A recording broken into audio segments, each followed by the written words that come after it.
नमस्कार दोस्तों, स्वागत है आपका ज्ञान अकेडमी में। मैं आज आपके लिए लेकर आया हूँ 12th क्लास से एक्सरसाइज नंबर है 6.5 और पार्ट 4 कराने जा रहा हूँ। और 12th क्लास है और क्वेश्चन नंबर है 21, क्योंकि पिछली वीडियो में मैं पार्ट 3 तक क्वेश्चन नंबर 20 अपलोड कर चुका था। तो ये देखिए आज 21 स्टार्ट करते हैं। तो ये देखिए 100 सेंटीमीटर की आयतन वाले डिब्बे सभी बंद बेलनाकार, कैसे बेलनाकार यानी सिलेंडर, ठीक है, लंबवृत्तीय डिब्बों में से न्यूनतम पृष्ठ क्षेत्रफल वाले डिब्बे की विमाएँ ज्ञात कीजिए। यानी हाइट निकालनी है, रेडियस क्या है, विमाएँ का मतलब हाइट और रेडियस क्या है ये निकालना है। तो सबसे पहले अब बेलन कैसा होता है, बेलन का आयतन और क्षेत्रफल आपको पता होना चाहिए। बेलन यानी सिलेंडर, ठीक है। इसकी रेडियस मान लेते हैं r और हाइट मान लेते हैं h। हमने हाइट मान ली h, क्लियर है। आपको इसका आयतन दे रखा है। आयतन क्या होता है? आयतन, बेलन का आयतन यानी वॉल्यूम v बराबर क्या होता है? पाई r² h, क्लियर है। आपको v की वैल्यू दे रखी है, यानी आयतन की वैल्यू दे रखी है। कितनी दे रखी है?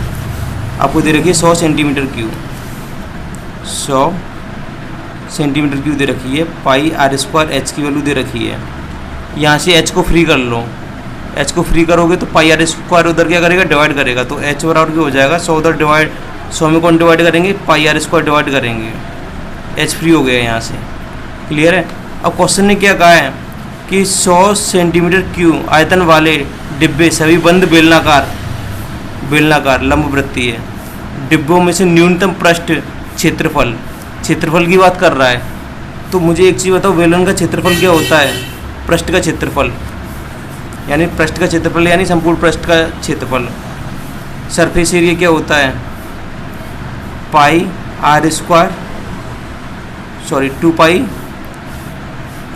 टू पाई आर प्लस के एच होता है, ठीक है। टोटल सरफेस एरिया क्या होता है? 2 पाई आर प्लस के एच होता है। अब ये देखिए यहाँ पे 2 पाई आर का अंदर मल्टीप्लाई करोगे तो क्या हो जाएगा? एच की जगह क्या रख दोगे? ये वैल्यू पुट कर दोगे, 100 पाई r² पुट कर दोगे। एस बराबर के 2 पाई, ये क्या हो जाएगा? r² हो जाएगा, और प्लस यहाँ पे मल्टीप्लाई करोगे तो 2 पाई आर और h की जगह क्या रख दोगे? इनटू, ये देखो 2 पाई आर इसके साथ भी मल्टीप्लाई करेगा, 2 पाई आर इसके साथ भी मल्टीप्लाई करेगा, तो 2 पाई आर इंटू एच आएगा ना। h की जगह ये पूरी वैल्यू पुट कर दोगे, 100 अपॉन पाई r²। पाई से पाई काट दोगे, एक आर से एक आर काट दोगे, एक आर बचेगा। 100 का गुणा 2 से करोगे तो कितना हो जाएगा? 200 हो जाएगा, क्लियर है। तो s बराबर क्या आ जाएगा आपका? 2 पाई r² प्लस 200 बट्टे r आ जाएगा, क्लियर है। यहाँ तक इतना छोड़ दो, ठीक है। इसे इक्वेशन मान लो, इसे इक्वेशन फर्स्ट मान लेना, और इसे क्या मान लोगे? सेकंड मान लोगे। अब क्या करना है आपको? डिफ्रेंशिएशन करना है। Differentiation with respect to r करना है, differentiation with respect to r। इससे क्या होगा? ds/dr आ जाएगा। डिफ्रेंशिएशन आपको आने चाहिए, तो क्या हो जाएगा? ds/dr आ जाएगा, ठीक है। ये देखिए r² का डिफ्रेंशिएशन क्या होगा? 2 आगे मल्टीप्लाई करेगा तो कितना हो जाएगा? 2 दूनी 4 पाई r⁻1 बचेगी, क्योंकि 2 में से 1 घटा देते हैं, ठीक है। तो 1 बचेगी, 1 को दिखाते नहीं है। प्लस 1/r का डिफ्रेंशिएशन क्या होगा? ये देखो रफ में करा दे रहा हूँ। r को ऊपर ले जाओगे माइनस की पावर हो जाएगी, r को ऊपर ले जाओगे तो किसकी पावर हो जाएगी? माइनस की पावर हो जाएगी। अब ये देखिए माइनस की पावर हो जाएगी तो क्या करते हैं? अब यहाँ पे x⁻n से कर देंगे। इसका डिफ्रेंशिएशन करोगे तो -1 आगे आ जाता है, तो x⁻−1 और -1 -2 हो जाएगी। तो -1 अपॉन r⁻, नीचे ले जाओगे प्लस की 2 हो जाएगी। यानी किसी भी अपॉन का डिफ्रेंशिएशन करना है ना, तो -1 अपॉन r⁻2 हो जाएगी। तो माइनस आगे आ जाएगा, तो माइनस प्लस माइनस लिख दोगे, ठीक है। एक का मल्टीप्लाई इससे करोगे तो 200 अपॉन r⁻2 हो जाएगी। या r को ऊपर ले जाओ, r⁻−1 हो जाएगी ना आपके हिसाब से। तो ये देखिए इतना क्लियर है। तो इस हिसाब से मैंने रफ में कर दिया था, ये रफ कर रहे हैं, ठीक है। इस तरीके से करते हैं जब भी अपॉन में r आ रहा हो तो -1 अपॉन इसका मल्टीप्लाई किया होगा -1 अपॉन r², -1 का इससे मल्टीप्लाई कर दोगे तो -200 अपॉन r² हो जाएगा, ठीक है। अब क्या करते हैं, यहाँ से r की वैल्यू चाहिए ना, तो ds/dr को 0 के बराबर पुट कर देते हैं। इसे किसके बराबर पुट कर दोगे? ds/dr को D S over D are को किसके बराबर पुट कर दोगे, 0 रखने पर। किसके लिए, आर के लिए, आर की वैल्यू आ जाती है इससे। ठीक है, अब क्वेश्चन ने जैसे आपसे कहा था कि निम्नतम है यानी न्यूनतम है, न्यूनतम के लिए क्या करते हैं, इसका दोबारा से अवकलन करना पड़ेगा। इस इक्वेशन 3 मान लेना, इससे दोबारा से अवकलन करोगे तो ये वैल्यू हमेशा पॉजिटिव आएगी। पॉजिटिव वैल्यू निम्नतम होती है, मैक्सिमम मिनिमम चैप्टर चल रहा है तो निम्नतम कब होगी, जब ये वैल्यू पॉजिटिव आएगी। तो देखते हैं आगे, पहले तो 0 बराबर के रखते हैं, तो 4 pi r minus 200 upon r square बराबर के 0 रख दोगे। माइनस का उधर किसका हो जाएगा, प्लस का हो जाएगा। 4 पाई आर बराबर के 200 अपॉन आर स्क्वायर हो जाएगा। आर स्क्वायर को उधर पहुंचा दो और 4 उधर 4 पाई का डिवाइड कर दो उधर, तो ये क्या हो जाएगा, आर क्यू। आर स्क्वायर से मल्टीप्लाई करेगा, आर क्यू हो जाएगा। ये 4 पाई उधर डिवाइड कर देंगे, 4 इसे काट देगा, कितना काट देगा, 50 बार, और पाई डिवाइड कर देगा 50 अपॉन के पाई। हमें आर फ्री करना है तो क्यू हटाओगे तो यहाँ पे इसकी पावर 1/3 हो जाएगी, याद रख लेना। क्यू हटाते हैं तो इसकी रेसिप्रोकल 3 का उल्टा क्या होता है, 1/3 पावर हो जाती है। तो आर की वैल्यू फाइनली आपकी आ गई है 50 बट्टे पाई की पावर 1/3। ठीक है, इतना कर लिया, आर की वैल्यू आ चुकी है आपकी, क्लियर है। अब हमें एच की वैल्यू भी चाहिए, लेकिन निम्नतम होना चाहिए। ये इस चीज़ की जांच कैसे करेंगे, इक्वेशन 3 है ना, इसका again differentiation with respect to R करेंगे। तो लिखो again differentiation with respect to R, R के सापेक्ष डिफरेंशिएशन करोगे तो क्या हो जाएगा इसका, D square over D square S over D R square. तो ये देखिए D square S over D R square हो जाएगा इक्वल टू, आर का कितना होता है 1, 4 पाई बचेगा, 4 पाई माइनस 200 है ना, अपॉन में आर स्क्वायर है। देखो रफ में बता रहा हूँ, आर स्क्वायर को ऊपर ले जाओगे माइनस के 2 आर की पावर माइनस के 2 हो जाएगी। ठीक है, -2 आगे मल्टीप्लाई करेगा, फिर आर की पावर -3 हो जाएगी। ये देखो ये तो माइनस चल रहा था, ये 200 इंटू 1 अपॉन आर स्क्वायर का डिफ्रेंशिएशन करोगे ना तो ऊपर ले जाओगे तो माइनस की 2 हो जाएगी। तो क्या करेगा, -2 आगे मल्टीप्लाई करेगा इंटू आर की पावर -2 में से -1 करते हैं तो कितनी हो जाएगी, -3 हो जाएगी। याद रख लेना, इसका डिफ्रेंशिएशन कर चुका हूँ मैं। तो ये देखिए 4 पाई माइनस कितना हो गई, प्लस 200 का 2 से मल्टीप्लाई करोगे तो 400, आर की पावर -3 है, नीचे ले जाओगे आर की पावर 3 आ जाएगी। तो ये वैल्यू कैसी आ रही है, ये D square S over D R square की पॉजिटिव आ रही है ना।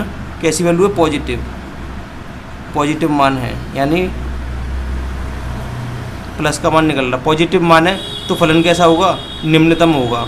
तब फलन कैसा है, निम्नतम है। तब फंक्शन जो भी दे रखा फलन निम्नतम है। इतना क्लियर है। अब ये आर की वैल्यू ये आ गई थी, अब आर का मान इस समीकरण 1 में रख दो, एच की वैल्यू आ जाएगी, इसमें रख दोगे तो समीकरण 1 से लिख दो। तब समीकरण 1 से, तब समीकरण 1 से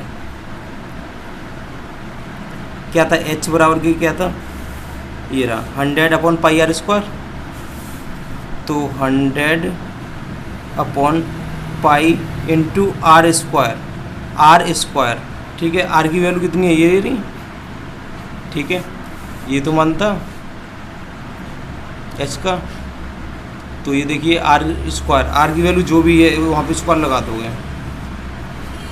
तो 50 अपॉन पाई, आर की वैल्यू यही तो 50 अपॉन पाई की पावर 1/3 है।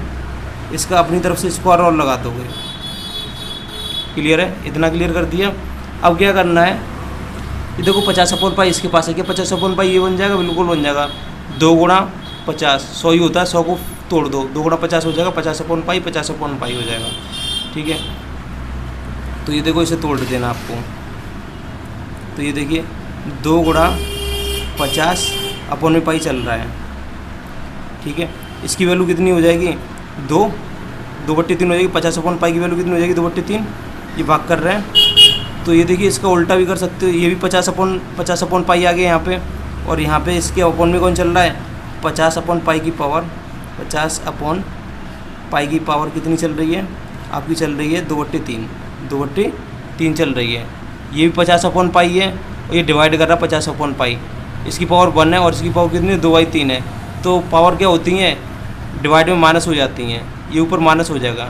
इसमें से 2/3 माइनस करोगे तो कितना बचेगा, 1/3 बचेगा। ये देखिए 2 × 50/π है, इस वाले को ले लो, ऊपर पावर कितनी चल रही है 1, इसमें से 2/3 माइनस कर दोगे, 2/3 माइनस कर दोगे तो आपका राइट आंसर आ जाएगा। तो आपका राइट आंसर क्या आएगा, तो इसे सॉल्व करके देखो। 2 × 50/π की पावर कितनी पावर बचेंगी, 3 एकम 3, 3 में से दोगे तो 1/3। ये आपका राइट आंसर होगा, h की वैल्यू हो गई है। ठीक है, और आपकी r की वैल्यू तो ये आ चुकी थी, ये आपका राइट आंसर है। आपका क्वेश्चन नंबर 22 है, एक 28 सेंटीमीटर लंबे तार को 2 टुकड़ों में विभक्त किया जाना है। एक टुकड़े से वर्ग तथा दूसरे टुकड़े से वृत्त बनाया जाना है। वर्ग का मतलब स्क्वायर जिसकी चारों भुजाएं बराबर होती हैं, और दूसरे तार से दूसरे टुकड़े से वृत्त यानी सर्कल बनाया जाना है। दोनों टुकड़ों की लंबाइयाँ कितनी होनी चाहिए, लंबाइयाँ जानना चाहता है। और जिससे वर्ग एवं वृत्त का सम्मिलित क्षेत्रफल यानी दोनों का जोड़ यानी वर्ग का क्षेत्रफल प्लस वृत्त का क्षेत्रफल न्यूनतम हो। क्षेत्रफल की बात हो रही है यहाँ पे, तो ये इस चीज़ पे फोकस करना है, क्षेत्रफल पे। तो देखिए तार की कुल लंबाई, क्वेश्चन नंबर 22 है, तार की कुल लंबाई कितनी दे रखी है आपको, ये दे रखी है 28 सेंटीमीटर। तो 28 सेंटीमीटर कहने का मतलब एक तार है, ये 28 सेंटीमीटर का है, समझना बात को, 28 सेंटीमीटर का है। इसके 2 टुकड़े कर दिए हैं, ठीक है, एक टुकड़ा इतना बड़ा कर दिया, एक टुकड़ा इतना बड़ा कर दिया, पता नहीं कितने बड़े कर दिए। दोनों की लंबाई जानना चाहता है, इसकी लंबाई कितनी है, इसकी लंबाई कितनी है। एक टुकड़े से वर्ग बना दिया है यानी स्क्वायर बना दिया, इस टुकड़े को उठाओगे, स्क्वायर कैसे बनाओगे, इसको यूं करके लगा दोगे, इस वाले टुकड़े से इस तरीके से स्क्वायर बना दिया, और जो बचा है इससे क्या बना दिया, एक सर्कल बना दिया। इस वाले टुकड़े को घुमा के यहाँ से लेकर यहाँ तक गोल घुमा दिया है, तो सर्कल बना दिया है। और दोनों की लंबाई जानना चाहता है, यानी इसकी लंबाई कितनी होगी, ये पूरी, और इसकी लंबाई कितनी होगी, ये पूरी। ये चीज़ होती क्या है, ये होता है परिमाप। क्या होता है, परिमाप, इसका भी परिमाप। इंग्लिश में क्या बोलते हैं इसे, सरकमफ्रेंस।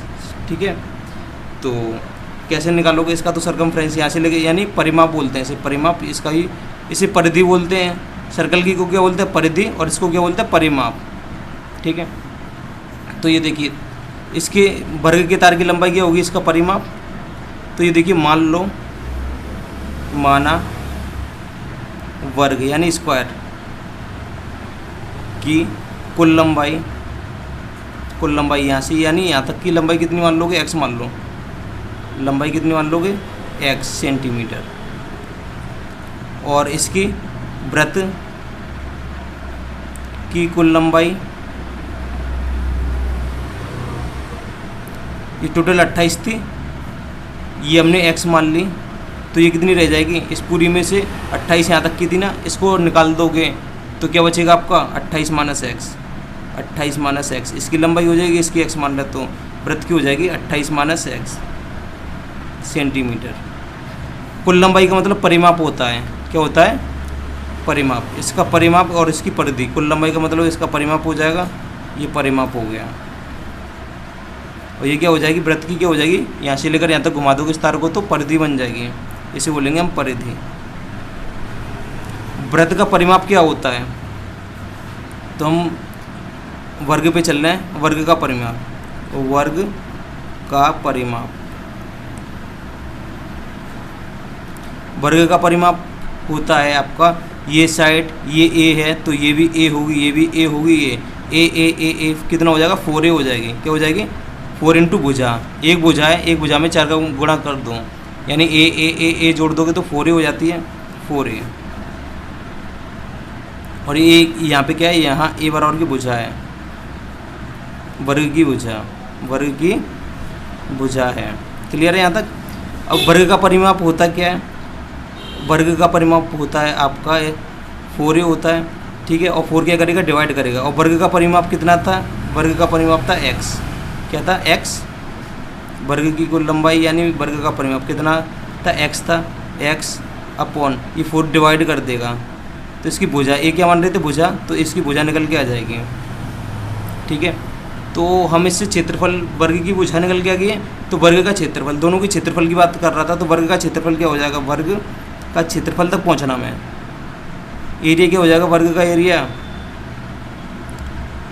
लंबाई इंटू चौड़ाई, यानी ए इंटू ए स्क्वायर होता है, भुजा का स्क्वायर होता है। और ए की वैल्यू कितनी है, x/4, कितनी है x/4, इसका स्क्वायर कर दोगे क्या हो जाएगा, x²/4 चौक 16। ये वर्ग का क्षेत्रफल आ गया, वर्ग का क्षेत्रफल।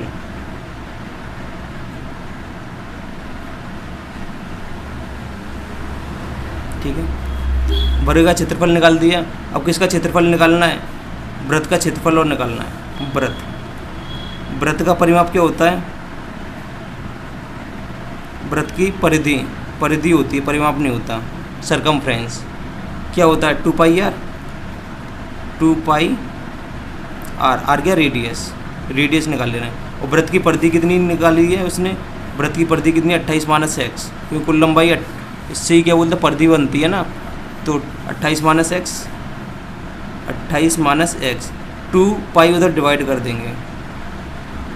ठीक है, क्या बचेगा, r। तो इसकी त्रिज्या आ गई है, r क्या होती है, वृत्त की त्रिज्या क्या आ गई, 28 - x/2π आ गई।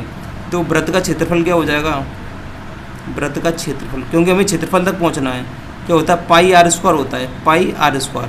और r की वैल्यू कितनी है, ये वाली π × r², यानी 28 - x, इसका भी स्क्वायर अपॉन नीचे वाली वैल्यू का भी स्क्वायर, 2 का स्क्वायर 4 × π²। एक पाई से एक पाई खत्म हो जाएगा, तो क्या बचेगा आपका 28 - x का स्क्वायर अपॉन 4π बचेगा। ये वृत्त का क्षेत्रफल आ गया। Area of circle, area AC लिख दे रहा हूँ इसे, एरिया ऑफ सर्कल आ गया। और इसे एरिया मान ले रहा हूँ वर्ग। ठीक है, एरिया ऑफ स्क्वायर AS, इन दोनों के क्षेत्रफल आ गए। तब बात कर रहा था सम्मिलित क्षेत्रफल, माना वृत्त तथा वृत्त की और वर्ग की बात कर रहा था, तो लिख लेना माना वर्ग तथा वृत्त का सम्मिलित क्षेत्रफल,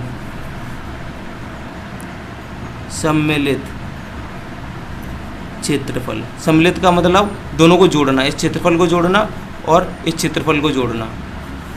इन दोनों के क्षेत्रफल को fx मान ले रहा हूँ, तो ये जोड़ लो। इसका क्षेत्रफल क्या था, वृत्त वर्ग का क्षेत्रफल निकाला था आपका x²/16, x²/16। सम्मिलित करना है ना, जोड़ना है, प्लस इसका क्षेत्रफल क्या निकाला था, 28 - x का होल स्क्वायर अपॉन के 4π।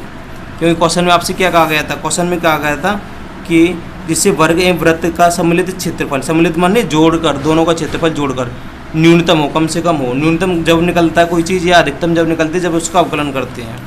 तो अवकलन कर लो, अवकलन कर दोगे तो एक बार अवकलन करोगे तो उसे 0 के बराबर रख दोगे तो x की वैल्यू आ जाएगी।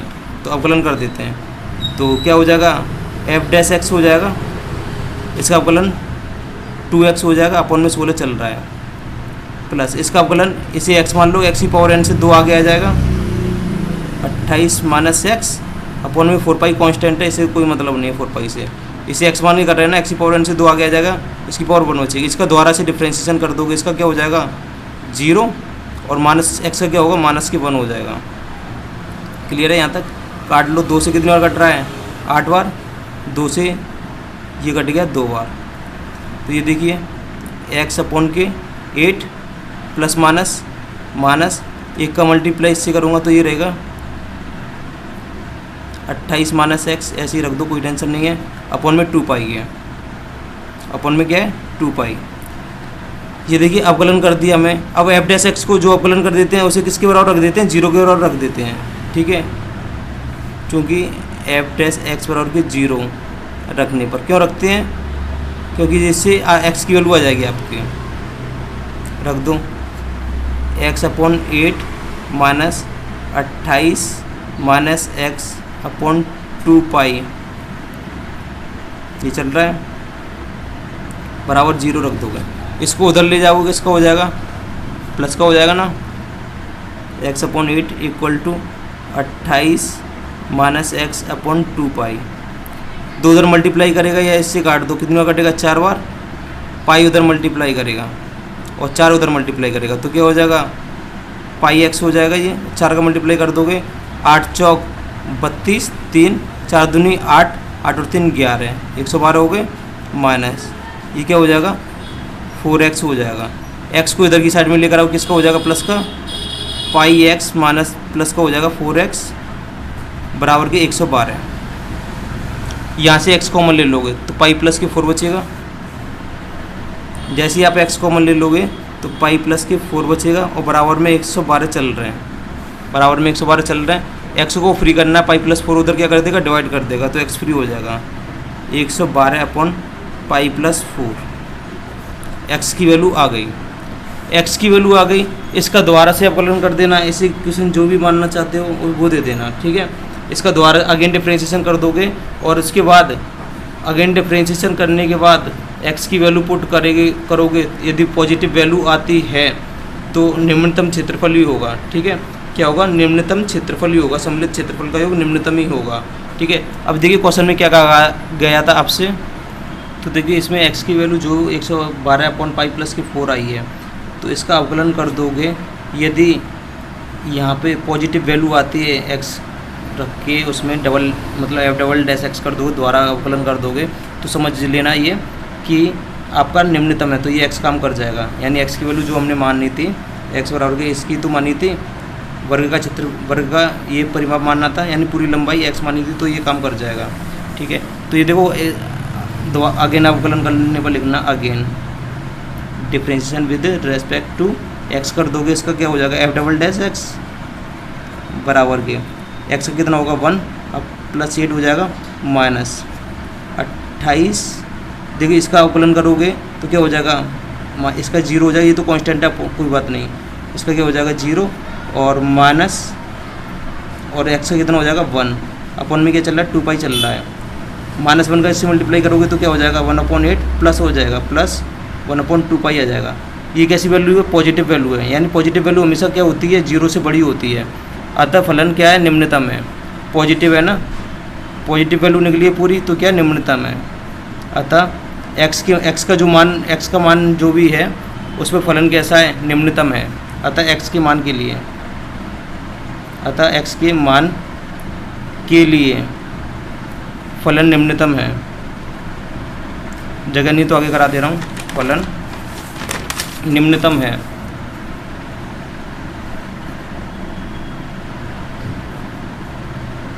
तब हमने क्या किया था, हमने किया था ये किसकी लंबाई मानी थी, वर्ग की लंबाई क्या मानी थी x,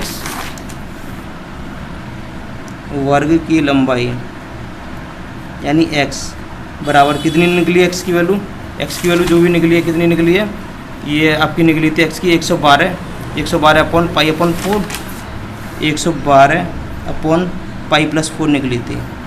ये सेंटीमीटर आपका राइट आंसर होगा। अब किसकी चाहिए उसे, वर्ग हो गया, अब वृत्त की चाहिए, वृत्त की लंबाई कितनी मान रहे थे आप, वृत्त की लंबाई ये देखिए हमने स्टार्टिंग में मानी थी 28 माइनस एक्स, तो 28 माइनस एक्स की वैल्यू पूरी पुट कर दोगे, 112 अपॉन पाई प्लस 4 पुट कर दोगे तो इसे सॉल्व कर लोगे, इसके नीचे कितना मानोगे 1 मानोगे, एलसीएम क्या आ जाएगा पाई प्लस 4 ही आएगा, इसका मल्टीप्लाई इससे करोगे तो क्या आ जाएगा 28 पाई प्लस 28 चौक 112 होंगे, 4 अट्ठे 32 हो गए, यहाँ से लगी 4 अट्ठे 32, यहाँ से लगी 3, 4 दूनी 8 और 3 कितने हो गए 11, 112 हो गए। माइनस के 1 का मल्टीप्लाई से करोगे तो 112 से 112 कट जाएगा तो क्या बचेगा आपका 28 पाई अपॉन पाई प्लस 4, ये आपका राइट आंसर होगा। सेंटीमीटर लिख देना क्योंकि सेंटीमीटर में दे रखी थी, ठीक है, ये भी सेंटीमीटर, ये आपके राइट आंसर्स हैं, ठीक है। आपको क्वेश्चन नंबर 23 से सिद्ध कीजिए कि r त्रिज्या की गोले के अंतर्गत विशालतम शंकु का आयतन गोले के आयतन का 8/27 होता है। तो ये देखिए 23 क्या कह रहा है, एक गोला है जिसकी रेडियस कितनी है r है, कैपिटल R दे रखी है आपको यहाँ से लेकर यहाँ तक। इसके अंदर शंकु बनाना है, एक कोण बनाना है विशालतम, जितना बन सके उतना बनाना है, ठीक है। गोले का आयतन, ठीक है। शंकु के आयतन का क्वेश्चन में कहा है कि देखिए सिद्ध कीजिए कि आर त्रिज्या के गोले के अंतर्गत विशालतम शंकु यानी बड़े से बड़ा का मतलब होता है अधिकतम, विशालतम का मतलब बड़े से बड़ा और बड़े से बड़े का मतलब होता है अधिकतम। शंकु का आयतन यानी शंकु का आयतन गोले के आयतन का 8/27 गुना है। 8/27 गुना किसका? गोले के आयतन का। ये प्रूव करना है आपको गोले के आयतन का। तो शंकु की बात कर ले रहे हैं सबसे पहले। तो शंकु की हाइट यहाँ से लेकर यहाँ तक होगी, यहाँ से लेकर यहाँ तक की होगी। इसे क्या मान ले रहे हैं? एच मान ले रहे हैं। शंकु की हाइट क्या हो गई? एच हो गई, ठीक है। और ये शंकु की त्रिज्या हो गई आर, स्मॉल आर, क्योंकि कैपिटल आर तो उसकी दे रखी है गोले की। ये त्रिज्या है, इसको मैं यहाँ पे मिला दूंगा तो ये भी तो त्रिज्या होगी, कैपिटल आर रहेगी, क्योंकि गोले की त्रिज्या बराबर रहती हैं। ये आर है तो ये भी आर रहेगी। क्लियर है? इसको मैं एक्स मान ले रहा हूँ, यहाँ से लेकर यहाँ तक की लंबाई को एक्स मान ले रहा हूँ। इस त्रिभुज का नाम दे दे रहा हूँ ओ ए, इसका नाम दे दे रहा हूँ बी, और इसका नाम दे दे रहा हूँ सी, और इसका नाम दे दे रहा हूँ, इस पॉइंट का नाम दे दे रहा हूँ डी, ठीक है। तो माना शंकु की ऊंचाई एच लिख लेना। माना शंकु यानी कौन, CON, कौन की ऊंचाई कितनी मान ली आपने? एच मान ली है। और एच बराबर क्या हो जाएगा? R+X, तथा OB क्या मान रहे हो? OB बराबर के x मान रहे हो, तब h बराबर क्या हो जाएगा? हाइट किसके बराबर हो जाएगी? ये वाली x + r हो जाएगी, x + r, ठीक है। सॉरी, x प्लस ये कैपिटल R है ना, कैपिटल R मान लेते, कैपिटल R, तो यहाँ पे लिख दे रहा हूँ h बराबर के x + कैपिटल R, ठीक है। इतना हो गया। अब तथा इस वाले त्रिभुज में देखो BOA में, त्रिभुज BOA में राइट एंगल ट्रायंगल बन रहा है 90 डिग्री का। पाइथागोरस थ्योरम लगा दोगे, पाइथागोरस थ्योरम से, पाइथागोरस प्रमेय से क्या होती है? कर्ण का स्क्वायर, यानी ये आर है ना, इसका स्क्वायर बराबर के आधार का स्क्वायर यानी स्मॉल आर का स्क्वायर प्लस लंब का स्क्वायर यानी एक्स का स्क्वायर।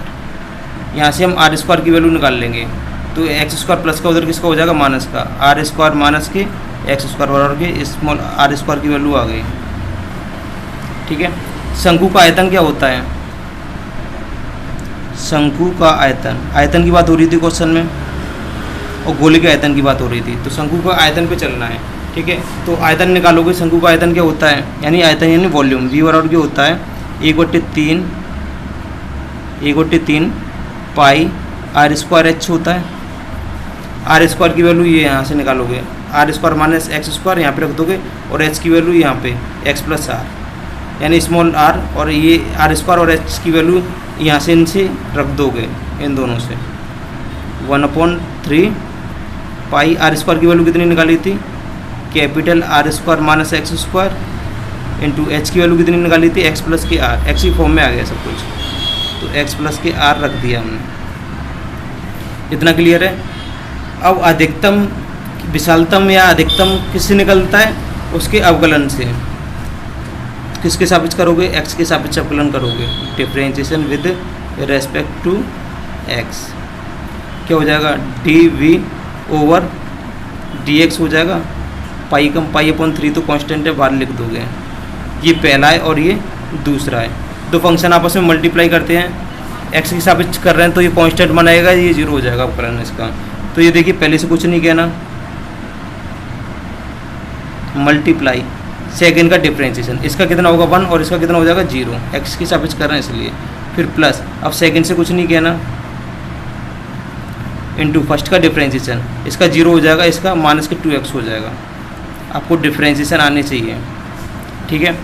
अब ये देखिए अंदर मल्टीप्लाई कर लो, पाई/3, एक का अंदर मल्टीप्लाई करूँगा तो R square minus x square ही रहेगा, -2x का इससे करूँगा तो -2x स्क्वायर हो जाएगा, इससे करूँगा तो प्लस माइनस 2rx हो जाएंगे।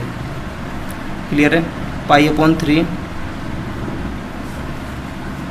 आर स्क्वायर और माइनस के 2rx चल रहा है, माइनस के 2xr लिख लो, आगे पीछे लिख सकते हैं कोई बात नहीं।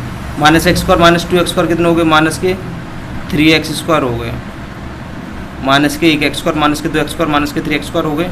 अब आपको क्या करना है, क्वाड्रेटिक इक्वेशन बन रही है, आर की पावर 2 आ रही है, इसे तोड़िए 2x लेकर आना है, इसे तोड़ लो, 3 एकम 3, 3 में से 1 गया तो 2 बचेंगे ना। 3x स्क्वायर को इस तरीके से तोड़ लेना, 3x स्क्वायर है ना, यानी 3 को तोड़ लोगे तो 3 एकम 3 और x को x इंटू एक्स, 3 के साथ एक x ले लेना 3x, 1 के साथ एक x ले लेना, 3x में से एक x गया तो 2x बचे। ठीक है, तो क्वाड्रेटिक इक्वेशन हाई स्कूल में की होगी आपने, तो उसी तरीके से करना है। पाई अपॉन के 3, तो r के साथ क्या क्या आ रहा था, प्लस के 3x और एक r के साथ माइनस के x, जब तो माइनस के 2x लेकर आना था, माइनस के 2x लेकर आना था, तो माइनस के 2x कैसे बन रहा है, 3x से और माइनस x से, तो एक कैपिटल R के साथ प्लस का 3x ले लो और एक R के साथ क्या ले लोगे, माइनस का x ले लोगे, ये R के साथ लेना है, जॉइंट कर देना है। मैं डायरेक्ट शॉर्ट ट्रिक से बता रहा हूँ, ये वाला शॉर्ट ट्रिक से हो जाता है डायरेक्ट क्वाड्रेटिक इक्वेशन। इसे तोड़ना है तो ये 3 एकम 3 और x इंटू एक्स, 3x में से एक x गया तो 2x ही बचेंगे ना, तो 3x में से एक x गया तो माइनस का 1x। इतना क्लियर है? अब इतना क्लियर करने के बाद आपको क्या करना है, अब इसको 0 के बराबर रख देते हैं, जिससे कि हमारी क्या वैल्यू आ जाएगी, x की वैल्यू आ जाएगी। तो डी ओवर डी एक्स बराबर के 0 रखने पर, डी ओवर डी एक्स बराबर के 0 रखने पर, 0 रखने पर, तो देखो 0 रखोगे यहाँ पे, तो अगले पेज पे करा दे रहा हूँ उसे, तो इसी 0 के बराबर रख दूँगा। पाई अपॉन 3, पाई अपॉन 3 और ब्रैकेट में चल रहा था r प्लस के 3x चल रहा था और चल रहा था r माइनस के x चल रहा था, इसे 0 के बराबर रख दूंगा। क्लियर है? ये इधर मल्टीप्लाई कर रहा हूँ, उधर डिवाइड करेंगे तो 0 हो जाएंगे, तो r प्लस के 3x बचेगा और माइनस के x बचेगा बराबर के 0। ठीक है, अब यहाँ से 2 पार्ट कर लोगे, इसे भी 0 के बराबर, इसे भी 0 के बराबर, r प्लस के 3x बराबर के 0 हो जाएगा, यहाँ पे r माइनस के x बराबर के 0 हो जाएगा।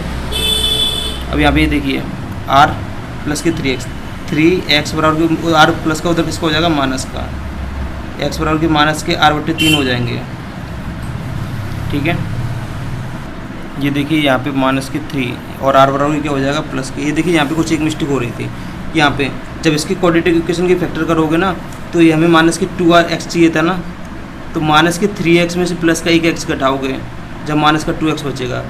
ठीक है, माइनस की वैल्यू लोगे जब भी तो माइनस का 2x बचेगा, माइनस का 2 चाहिए था, तो माइनस ये बड़ी वाली वैल्यू को माइनस देना और छोटी वाली वैल्यू को प्लस देना जब होगा ये, तो इसको माइनस देना पड़ेगा और इसको क्या देना पड़ेगा, प्लस देना पड़ेगा। तो ये यहाँ पे मिस्टेक हुई थी थोड़ी सी, इसे सुधार कर लेना, माइनस और इसे देना पड़ेगा प्लस, माइनस और इसे प्लस लिख देना। ठीक है, माइनस की वैल्यू है ये, उधर किसकी हो जाएगी, प्लस की हो जाएगी, इस तरीके से कर लो। तो माइनस का 3x बराबर कितना हो जाएगा, माइनस के r, माइनस से माइनस कैंसिल, और x बराबर कितना हो जाएगा, r अपॉन के 3 हो जाएगा। x की वैल्यू आ गई और इधर से ये प्लस x कर लेना, तो यहाँ से x बराबर के माइनस के r आ जाएगा।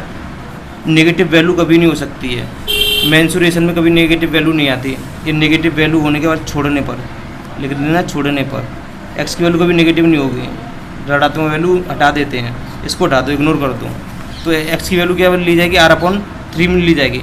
बोल रहा है कि अधिकतम है, चेक कर लो अधिकतम है कि नहीं है। चेक करने के लिए दोबारा अवकलन करते हैं, जो हमने अवकलन किया था, इसका अवकलन किया था ना, इस इक्वेशन कुछ भी मान लेना, इसका अगेन डिफ्रेंशिएशन करना पड़ेगा इस पूरे का। तो again differentiation with respect to x के हिसाब से अवकलन करोगे तो इसका क्या हो जाएगा, D square V over D X square हो जाएगा। इसका करना आपका पाई अपॉन 3 तो कांस्टेंट है, इसका करोगे फर्स्ट एंड सेकंड से कर लोगे, तो इससे जो भी रिजल्ट आएगा आपका नेगेटिव रिजल्ट आएगा, क्योंकि उच्चतम अधिकतम जब ही होगा जब रिजल्ट नेगेटिव आता है। इसका दोबारा से अवकलन करोगे, इसकी वैल्यू जो आएगी क्या होगी, नेगेटिव होगी। तो ये देखिए पाई अपॉन 3 कॉन्स्टेंट था, ठीक है। इसे फर्स्ट और सेकंड मानेंगे और फर्स्ट से कुछ नहीं कहना, सेकंड का अवकलन r माइनस के 3x से कुछ नहीं कहना, और इसका अवकलन करोगे तो इसका 0, इसका क्या हो जाएगा 1, फिर प्लस सेकंड से कुछ नहीं कहना, r प्लस के 3 से कुछ नहीं कहना, फर्स्ट का डिफ्रेंशिएशन कर देना। इसका डिफ्रेंशिएशन कर दोगे, इसका 0, इसका क्या हो जाएगा माइनस के 3 बचेगा, क्योंकि इसका 0, इसका x का माइनस के 3 हो जाएगा, 2 माइनस के 3 कर लो मल्टीप्लाई, पाई अपॉन 3, 1 का मल्टीप्लाई करोगे r माइनस के 3x, माइनस के 3 का मल्टीप्लाई करोगे माइनस के 3r, और माइनस 3 से कितने हो जाएंगे 9, ठीक है। यहाँ पे ये देखिए, यहाँ पे ठीक है, पहले से कुछ नहीं का दूसरे का अवकलन प्लस दूसरे से कुछ नहीं का पहले का अवकलन माइनस के 3 हो गया था। तो यहाँ पे 1 का मल्टीप्लाई किया तो r माइनस के 3x ही रहा, और माइनस 3 का मल्टीप्लाई किया तो माइनस के 3r माइनस के 9 हो गया। अब आपको क्या करना है, यहाँ पे x की वैल्यू रख देनी है, r अपॉन 3 रख देना है, x की r अपॉन 3 रख देना है। तो ये देखिए pi upon 3, r minus 3r कितने बचे, माइनस के 2r बचे, माइनस के 2r बचे, माइनस के 3x है ना, माइनस के 3x की जगह r अपॉन 3 रख दोगे, और माइनस के 9 चल रहा है, सब वैल्यू नेगेटिव ही आ रही है। सब वैल्यू कैसे आ रही है, नेगेटिव आ रही है, तो आपकी वैल्यू नेगेटिव ही आनी है, नेगेटिव है। अतः फलन, अतः आयतन उच्चतम होगा। नेगेटिव पे क्या होता है, उच्चतम होता है, क्लियर है, और पॉजिटिव पे निम्नतम होता है। उच्चतम का मतलब विशालतम होगा, ठीक है। तो ये x की जो वैल्यू आई है r अपॉन 3, तो आयतन में पुट कर देना है। ये आयतन ये था, इसमें पुट कर दो, ठीक है, इसमें पुट कर दोगे, और r स्क्वायर की वैल्यू भी थी और h की वैल्यू भी थी, ठीक है। तब समीकरण इसको कुछ भी मान लो, इसको इसका नाम दे देना 1, इसका नाम दे देना 2।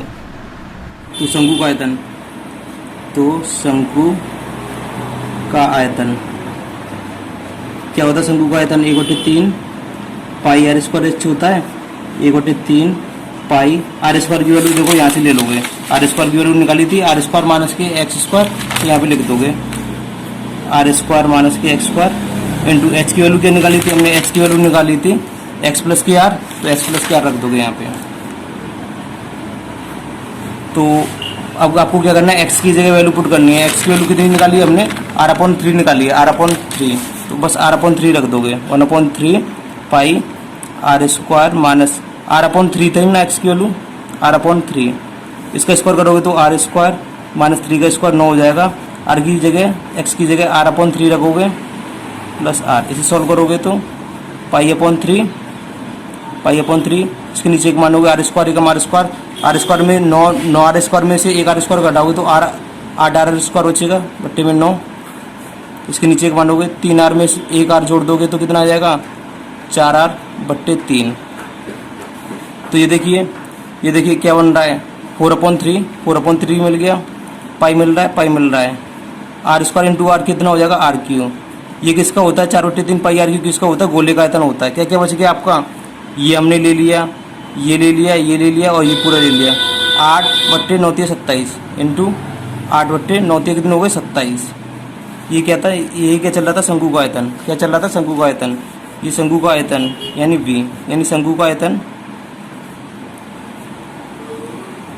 बराबर, ये किसका आयतन है, गोले का आयतन, 4/3 पाई r क्यू गोले का आयतन होता है, गोले का आयतन का कितना 8/27 गुना है ना, 8/27।